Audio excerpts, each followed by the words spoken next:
In today's video, I'm going to show you how to upload project files to Payhip. Start by heading over to payhip.com and of course make sure that you're logged into your account. Now at the top menu, click on Products.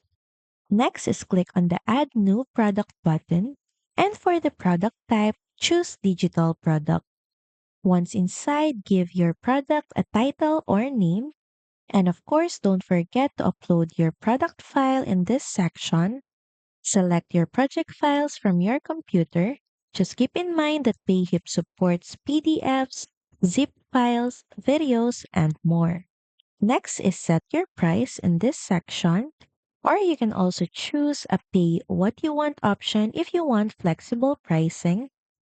You can also add a cover image, preview files, or set download limits. Also add in a description of your product. This will help your buyer know more information about the product you are selling. And of course, don't forget to set the visibility to visible. And once done, click on the Add Product button. Once done, your project files are now ready for customers to purchase and download instantly.